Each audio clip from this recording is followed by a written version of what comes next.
আপনারা সবাই অবগত আছেন যে যোগ্য শিক্ষক শিক্ষিকা অধিকার মঞ্চ কিউরেটিভ করার জন্য ওকালতনামায় সিগনেচার করাচ্ছেন।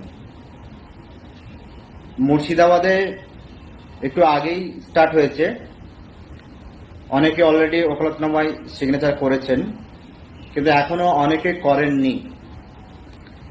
অনেকে হয়তো ভাবছেন যে পরীক্ষা ভালো দিয়েছি, কিউরেটিভ করার দরকার নয়।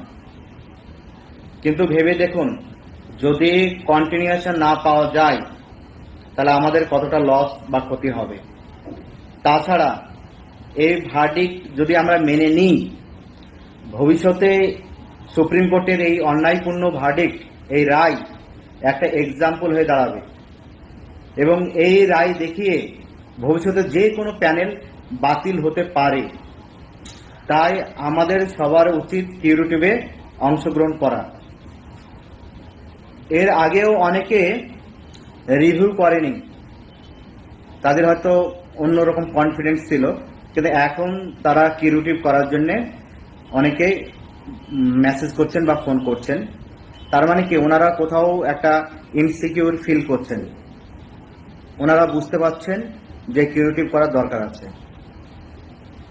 আর কিউরেটিভ সবাই করতে পারবে মানে যারা, যে সমস্ত শিক্ষক শিক্ষিকা 31শে ডিসেম্বর অবধি বিদ্যালয়ে যাচ্ছেন, অর্থাৎ 31শে ডিসেম্বর অবধি স্যালারি পাচ্ছেন, সবাই কিউরেটিভ করতে পারবেন এবং সবারই কিউরেটিভ করা উচিত।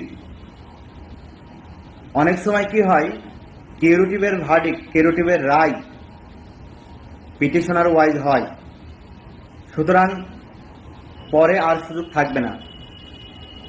এখন যেমন অনেকে পিটিশনার মানে রিভিউ করেনি কিন্তু কিউরেটিভ করতে চাইছেন, পরে কিন্তু আর যেহেতু রিভিউ করেনি কিউরেটিভ করতে চাইছেন, কিন্তু পরে এই সুযোগটা থাকবে না। মানে এখন কিউরেটিভ করলেন না, পরবর্তীকালে আর সুযোগটা আসবে না।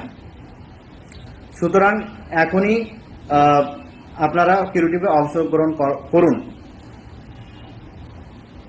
আর সমস্ত ডকুমেন্টস আপনারা রেডি করে নিয়ে আসবেন।